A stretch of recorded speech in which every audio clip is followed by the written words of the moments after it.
Welcome to the Costa Property Podcast, the podcast that turns your dreams of owning a piece of paradise on the Costa del Sol into reality. I'm Glenn Laurie, and I'm joined by my co-host and wife, Sandra Laurie. If you're dreaming of your perfect Costa del Sol home, wondering where to start, and want to get real, no-frills expert advice, then you're absolutely in the right place. So I'm excited for today's episode of the podcast. We're joined by Terry McKinley, and Terry is the president of the Irish Association in Spain. We'll be delving into all of the amazing services and support that the Irish Association in Spain actually offers to the local community. But stay tuned until the very end of the episode, or maybe even the middle of the episode, where we'll actually be talking about St. Patrick's Day celebrations in Spain and how we actually celebrate St. Patrick's Day. Before we delve into our chat with Terry Warner, would you please share with our listeners your Spanish word of the day? Okay, everybody, are you all listening? The Spanish word of the day is zapatos. Repeat the word. Zapatos. And that is the Spanish word for shoes. And you love shoes, Sandra? We do. I do. Okay, thank you, Warner. Let's dive into today's episode.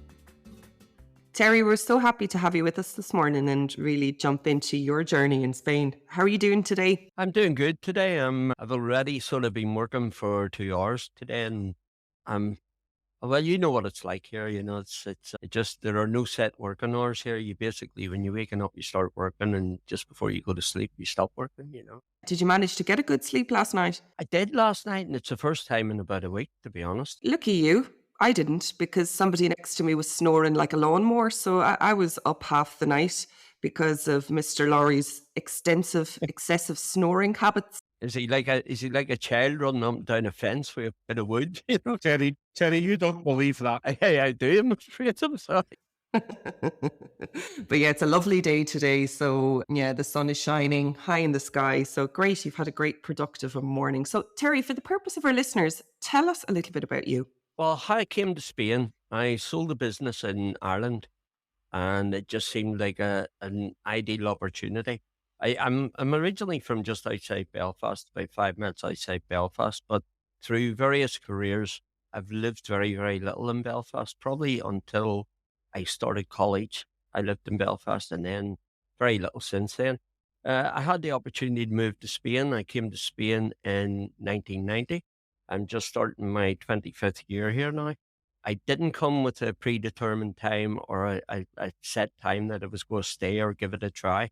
I just thought I'll play it by ear. Initially, when I came out here, I sold computers. The internet was very, very young, and computers with CD-ROMs were unheard of. So I was buying ex-civil service 386 computers, which are not now. Really, your watch has got more memory than the 386. But I was fitting them with CD-ROMs and putting on dial-up modems and connecting people to the internet. And that lasted for about a year. And there's a reason why you can't go to the bar on a Saturday night and then drive your car home. And the same should apply to computers. Every Sunday morning at 100 calls, my computer's not working. Or did you spill something on us? And that's what sort of put me out of the computers. It was just the after sales was taking up more time than the sales. And then through default, I get into property. Been doing it ever since. I was working with the Irish Association from I arrived in Spain. A good friend of mine had started it in 1997, and he ran it as president until 2013. And then I took over. So I'm here just 11 years now and in charge. I always worked with it, but now I look after it. Amazing. And in 1990, when you moved to Spain, did you come to the Costa del Sol immediately? Yeah, a little dog, a little spaniel was abandoned on my doorstep in Ireland 3 months before we moved. We had planned to move. We were coming out on holidays. We had planned to move for about 3 years. But a little dog was abandoned on my doorstep, and she was too young to fly. So I bought a camper van and we drove down. And we drove all the way through France and down through Spain. And we had booked to stay in a campsite right beside the apartment that we had rented. But obviously until the next morning, we couldn't get into the apartment. And I just got too tired one night and I stopped on the road in lay-by. And it was actually right beside the campsite that we'd booked into. And I'm parked out in the main road, didn't know about it, you know. So It was an eventful trip down. It was an enjoyable trip down. I've drove down from Ireland now about 5 or 6 times, and it's a drive I love. I like traveling, so it suited me well. Amazing. So you joined the Irish Association in 1997, and you mentioned you're now you're president of the Irish Association here in Spain, which is amazing, and you've been president since 2013. So tell us a little bit about your role then as president of the Irish Association. Well, basically, when you mention Irish Association, everybody goes St. Patrick's Day and Guinness, and that's a very important day for us because it's a fundraiser and lets us carry out work throughout the rest of the year. And Warner has been on the fringes of a couple of repatriations that we did, and that's the type of thing we do. We look after people when they're ill. We give them nursing care for a period, and if they have to be repatriated to the local town halls here, I've found a way to get them repatriated. We started off initially as solely Irish expats here, but because I work with most of the town halls on the coast, if they have a problem with any foreigner coming in and asking questions, they refer them to me. It's easier for me to sort it out far away from the town hall rather than them walking into the town hall. Amazing. That's such a comfort to people, right? Having that service facility available, knowing that you're there, should somebody require support, because it does happen from time to time. Yeah, it does. It's amazing that not as many people use it as it's open to. Everyone that joins the Irish Association or contacts it, we actually send them quite a long spiel saying, like, if you have any problems registering at town halls or anything like that, we'll assist you. And we still only have probably about a 20-25% take up on it. And invariably in a year's time, they'll come back to you and say, look, I've got a problem. And my immediate thought is, why didn't you contact us at the start? And this would have been done right, because it's not something we charge for. It's just a service that we provide, You know yourself, you've been here long enough now. You have experience that people coming in for the first 2 years just won't achieve. That's amazing. I really admire that support that's offered to the community. So obviously the Irish Association is there. It's, association of, expats Irish. Where do you meet? How do people get in touch with you? Local representatives normally have little small meetings in local pubs and restaurants. They're more like a dinner, and, you can discuss things, but we don't actually formally meet up as the Irish Association, start going through things. We used to do it years ago in Bonanza Square. Well, actually, in the Benson. Laura Warner, you would know Tangies. And before it was Tangies, when it was Spanish, and we used to hold meetings there. And they became, again, there were people in the meeting asking stupid questions that took half an hour to answer. And so we started doing it remotely, and we used to bring representatives down from the town hall, and that was even worse. People started sort of complaining, and the representatives of the town hall would say, look, I can't answer that right now, but if you give me your name, I'll get that sorted out. I'm not giving you my name. I'll have the police down tomorrow. But there's a certain mistrust of people who move here. They think they've done something wrong, and they're very guarded until they become comfortable. Yeah, we see that too. Absolutely. I think you've summed that up well in terms. There's a skepticism, right? People can be a little bit reserved. But, as president of the Irish Association, if we had any Irish listeners out there that, are set on their dream of relocation to Spain, what advice would you give them as they start to prepare for their journey? Well, to do the research, really, where they want to be, what area they want to be. Spain's a beautiful, beautiful country. Probably a third of the people that apply say, I want to live in the country, in a small village, and I want to integrate. Now, I would love to tell you that's possible, but the truth is they don't want you in a small village any more than a small village outside Cork wants 10 Spanish people moving into it. You will always be a foreigner, and the key to surviving here is remember you're a foreigner. Don't get bullshit with them. Don't think you've got rights. You do have rights, but you can't change culture. When I came here at first, bullfighting was still happening. Personally, I don't agree with it. I actually do not like the practice. However, it's not my country. I can't start determining what they do as a pastime, So thankfully, it's naturally gone away. I think the younger generation just didn't want it anymore, and they saw the cruelty aspect of it. But it's things like that. Do your research, but spend a lot of time thinking about where you want to live and why you want to live there. Most people, as Warner would know, most people are attracted to where they came on holidays. People say, I want a property in Fungarola. And I go, why? And they go, well, we've been going there for 3 years. And I go, well, have you ever looked around an area? And no, we want to be in Fungarola. And very often that can be a mistake, because it doesn't suit their lifestyle, what they want to do in life, or kids going to school, things like that. Another issue is if you do have children, give them great consideration, that they're probably a bigger part of the move. You can survive, you can get a job in a bar or restaurant, doing whatever you want to do. You can set up your own business. And it's the children who'll be left abandoned. So give them the most consideration. I agree on that. There's lots of advice available. Every town hall in the immediate coast that we work on, Costa Del Sol, have a foreign residence department. Mm-hmm. In some areas, it's better than others. In Benalmadena, we're gifted. You all know Joanna Dudowska. Mm-hmm. Mm-hmm. Joanna's a dual role. She's head of tourism, but she's also foreign resident. And I help her a lot, and she helps me a lot. She can't give me access to things in the town hall. But if I need an appointment for someone, rather than me trying to get it, she can get it for me and things. And it's just, she helps me, I help her, And that goes on here, Torremolinos, Fungarola, Marbella, Estepona. And I would imagine a lot of your role as president of the Irish Association is really establishing those links with the town hall and making sure that it works, seamlessly as it does. It is. And I was contacted 2 weeks ago by Estepona, and they want to very slowly start enhancing St. Patrick's Day. Now, they're too late to do too much about it this year. But what we've done is we've arranged for a parade on the Saturday, the day before St. Patrick's Day.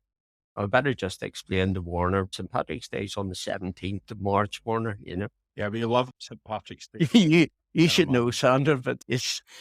Yeah, I know a bit about it, Terry. Still to this day, the number of people that say, when's St. Patrick's Day? So... If you have been enjoying this episode and the information you are learning, I want to draw your attention to my 3 buyers and sellers guides. They are perfect for you if you've been considering buying in Spain and don't know where to begin. You'll also get my top advice and a point you mentioned in the guide. Simply click on the link below in the show notes to get your copy. Thanks for listening, and let's go back to the episode. What we're going to do, we have a parade on the Saturday, and on the Sunday, Estepona Town Hall are issuing passports to people which you can pick up at the town hall and various pubs around town. And if you have a drink in a pub, they will stamp your card. And when you have a predetermined number of stamps, you'll get free access to the sports ground in Estepona. It's not the details are not concrete yet, but that's what we're sort of talking about. And then in subsequent years, we're just going to keep enhancing it and hopefully get to the stage. We run Torremolinos, Benalmadena. I'm not sure if Torremolinos will have something this year because they had a few financial problems in the last couple of years, and they've cancelled St. Patrick's Day and a couple of other festivals. But certainly in Benalmadena love the St. Patrick's Day festival, and in fact they close the road in the Royal to allow us to march up. And the mayor always attends, always makes a speech, and it's something. It's for Benalmadena, it's probably one of the biggest days in their calendar, to be honest. We always have about 3,000 people. It's not the same 3,000 people. It's, people here, they work funny hours. People may be starting at 2:00, so they'll come from 11 or 12 to 2, then they'll go to work, but they'll be replaced by others. There's very few times throughout the day where there's any free seats. This year, unfortunately, and it's just the timing, normally we would have a St. Patrick's Day weekend. Now, the Irish Association are only officially involved on St. Patrick's Day, but I have a promotion company that organise it for us, and they want to do a weekend. Obviously, their job is making money through selling beer, and they want to do a weekend. This year, it's not possible because the weekend is Saturday and Sunday, Sunday being the official day, and I don't want St. Patrick's Day before we have the official day. If it was the other way around and we had St. Patrick's Day on Saturday, I would have no problem with Sunday, but it doesn't make, I think it takes away from St. Patrick's Day if we have a day before, so. And St. Patrick's Day here is huge. As you correctly say, I think it's a day that everybody looks forward to. I almost feel like it's a little bit like home, where it's a day where you really start to feel like spring is coming. When I was a child, St. Patrick's Day, you get your shamrock on, you go down, watch the parade. It was probably the first day of the year where you had a 99 cone. And I think Yeah. here it feels the same. It has a sense of nostalgia about it. And like you put so much effort, and your team and the Irish Association put so much effort into the planning. It's lovely to see how appreciated it is by the locals. Yeah, well, we're well supported, and I really, really appreciate it. I recently did a function in November last year at Castillo Bilbil down on the coast, and we had the American consul, the British consul. All these embassies send people down to represent their embassy at these official dues. And it's just it's like a pat on the back. It's just nice to have support from official people. And the town hall of Benalmádena have always been so good to us. They just accept it as part of them, basically. And the streets in Arroyo we have a church service in the church, and then after that we march to Mosquito Square, which is about 200 meters. The road's closed. The streets are lined with Spanish, and Spanish even take part in the parade. And last year when we got to Mosquito Square, the back of the parade still hadn't left the church, so it's a colossal. Now, there are people who just come for the parade and then leave. And then there's others like us who like a Guinness. Last year is the first year I've ever had a drink on St. Patrick's Day here, because I'm normally so nervous and shouting at the town hall at 8 o'clock in the morning, where's the technicals? Where's the technicals? And then they phone me, killing themselves laughing because they're having a coffee in the coffee shop, and they go, tranquilo, Terry, you'll be all right, don't worry. But it's a wondrous day. And I've learned over the years that even when I was 100% responsible for the parade and the function afterwards, you reach a certain point in the day where momentum will keep it going anyway. If the electric went off, and if a band sort of had a problem on the stage, the momentum just keeps it going. So you really only have to worry about half the day. After that, nothing can go wrong. So it's a super day out. It really is a super day out. It's a great day for a community to come together. It is. You always have a great setup with Irish dancing, traditional singers. So for us, I guess, expats that are away from home, it is a proud day, and it's amazing to see, that there's so much local support in terms of getting that up and running. So I think that's amazing. So a huge pat on the back for you and all the team and everyone involved in that, for bringing it to life. For me now, Benalmádena is home. Spain is really home, and it feels that way. And I'd love to get your thoughts on this. So, I guess, we're expats, dreamers, whatever they want to call us, people like us who have made that transition to live in Spain or move to a new country. Do you think that we can ever really call Spain home? Is that normal for people that make the move? Well, because I've lived in different countries, I don't know that you can call it home because that's where you currently live, but I don't know that you're actually meaning home from the heart. If home, like even now, although I say I'm going home, meaning to Spain, even now, White Abbey probably holds a key. Like I was in White Abbey, and a guy walked up to me, and I haven't seen the guy in 50 years, and he walks up and says, "Hey, Terry," as if he saw me yesterday.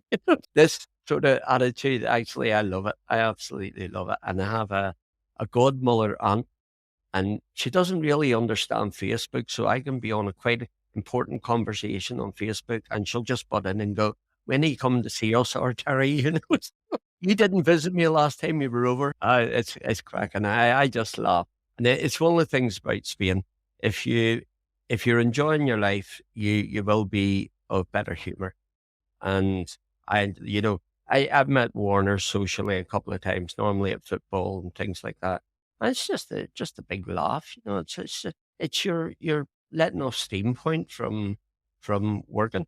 because you do work hard here. You don't realize that. You do, but you do have the balance, because I think if you do work hard and you have longer hours, especially if you're in a service related business like you and Warner are, you know, you will work potentially longer, but then your work-life balance is really supplemented because you have that beautiful outdoor lifestyle, as you say, the ability to get out, meet people, which you just don't have at home or in Ireland because of the grey skies that you mentioned earlier. You know, it's a different type of life. How do you think that expats are viewed by Spanish locals? It depends on where you are. As I say, I get probably a third of my inquiries are they go, I want to live in a country village. And the reality, Sandra, is the country village don't want you.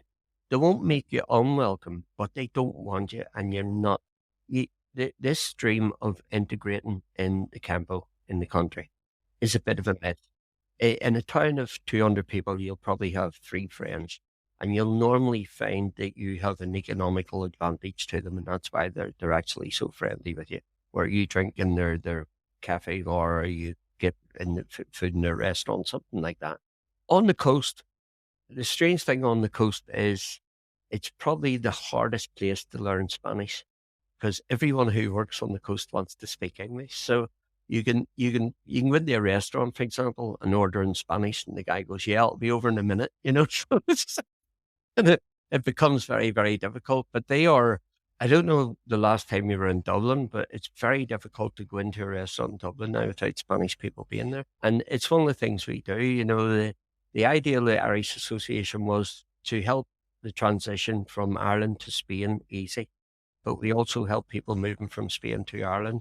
And there's a tremendous amount of Spanish expats in Ireland. It's more surprising than you would think, you know. So When we talk about, you know, integrating in and how we're viewed by the Spanish locals, I personally have had like a very good experience in terms of integrating, and you know, our kids are in Spanish schools and they've got a good network of Spanish friends, and we've had absolutely, you know, no problems. But I do sometimes hear the opposite in terms of where people feel they haven't integrated very well, or you know, they don't feel that they're having the opportunity to push in. What's your view on that? I would have the same opinion as you. I've never had a problem.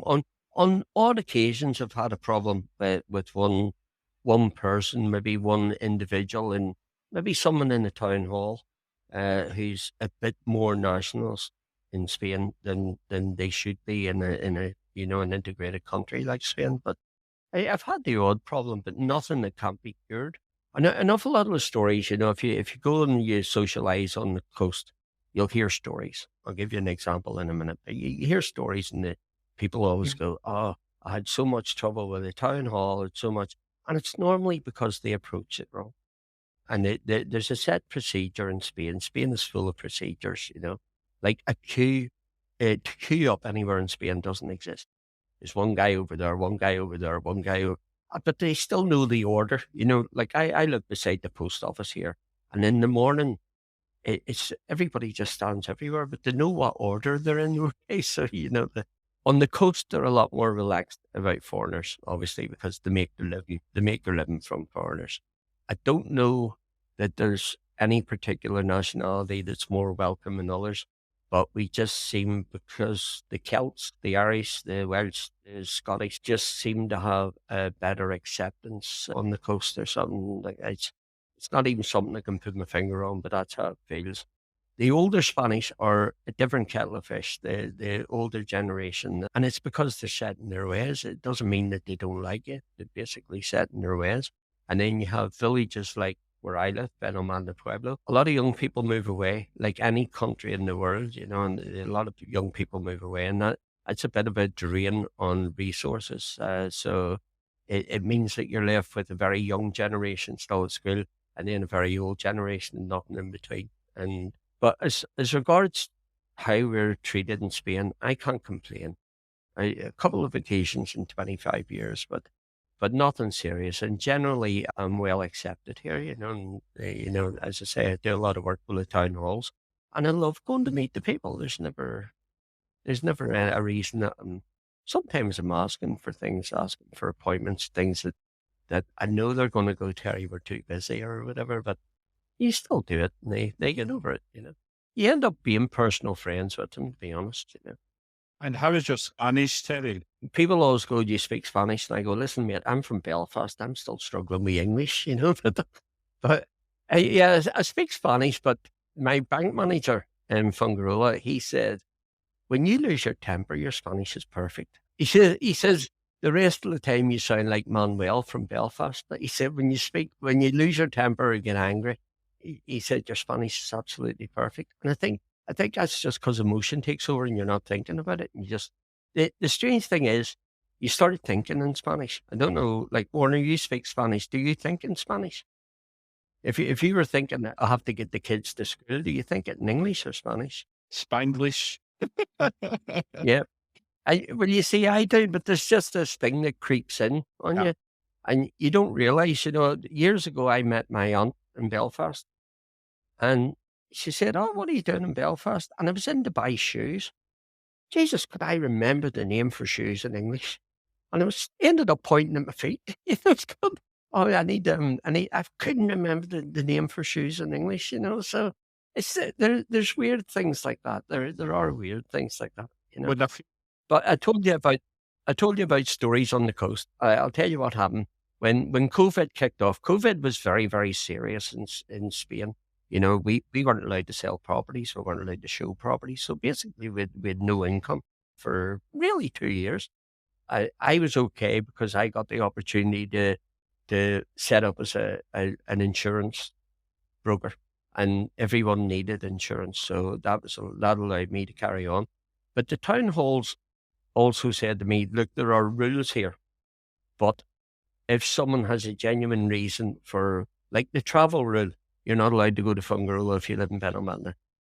I had a situation where a lady put on Facebook, "I got stopped by the police in Benalmádena at Reserve of the Hickory."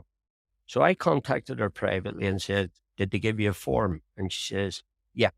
And I said, "If you give me the form, I'll get it done away with. I've been told I'll be able to get it sorted out if you have good enough reason." So I pushed her and pushed her and pushed her. And then she said, "Well, actually, it wasn't me. It was my friend." Now she'd said quite clearly, I was stopped by the police in Higaro. And it turned out to be her friend. So I tried to contact her friend. And it turned out not to be her either. And that's a problem that we have here. A little story in a particular bar or restaurant can become a massive issue, and it never existed in the first place. So whenever you hear complaints from people, you have to work out, is it a genuine complaint or is it a restaurant story? It's all good, clean fun. The social side of the coast is superb, providing you treat it right. You know, I think everybody, when they move here at first, beer's so cheap, they go and have beer. And then before they realize they're actually having too much beer.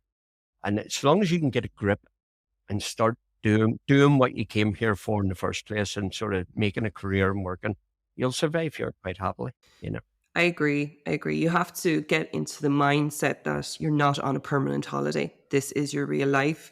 And you absolutely, especially if you have kids, you have to very quickly establish that sense of routine and normality, because it's very easy to get lured into that, especially in the summer period when there's lots of people out on holidays, lots of people out visiting you. That line can become blurry, right? So you have to get that routine set up and established so you feel like you're normal. When it comes to the coast at the moment and, Irish people on the coast in 2024, what type of trends are you seeing, Terry? Is there more Irish coming over than previous years, or what's your feel on what's happening? There are more Irish coming, but they're not working on the coast. They're working remotely. Yeah.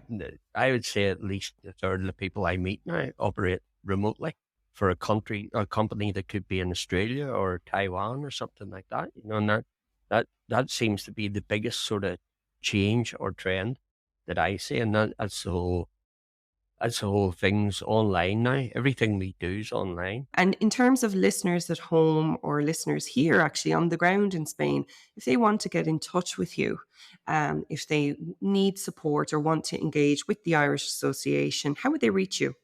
The best way, to be honest, is Facebook. So on Facebook, we have two pages, both the Irish Association of Spain. We've got a page and a group page. And generally, we'll answer inquiries through that, or just once you find the page, you join it. There's no restrictions on joining. We just simply ask you, why do you want to join? We don't say you need to be Irish or anything. And St. Patrick's Day, for example, I reckon there's only 40% of the people who go to St. Patrick's Day who are actually Irish. Amazing. We'll share the details in the show notes of how people can reach you, should they want to get in touch. Yep. Irish Association of Spain. If you search that, you'll be directed to either the group page or the Facebook page. And from either of those, you can access the others on the website. But generally speaking, I monitor it constantly. If someone inquires now, I get, as I say, I've had 2 notifications since we sat down to do this. And that's the best way of doing it, and we'll acknowledge your inquiry immediately. And we will get back to you within 24 hours. Amazing, sure. Amazing. It's been great. It's been great to delve into things with you today. And thank you very much for sparing your time to talk to Warner and myself. And there's loads of useful information in there for our listeners. So thank you for coming on board today. Warner reminded me that he owes me a pint. And he started to threaten. He said, if you don't do this podcast, you're never going to see that pint again. So... Thank you so much for listening into today's episode on the Costa Property Podcast. Another fantastic episode learning about the highs and lows of relocating to the Costa del Sol from real people who have been through the journey themselves, and of course our wonderful experts. If you have been enjoying the show so far, remember to hit subscribe to the podcast and leave a rating or review. We absolutely love hearing your thoughts. Please send any questions that you would like us to answer on the show to warner@wlcostaproperties.net, or you can pop us a message on our socials, which are in the show notes. Remember, you can also visit the website www.wlcostaproperties.net. See you on the next episode, and bye for now. Bye-bye.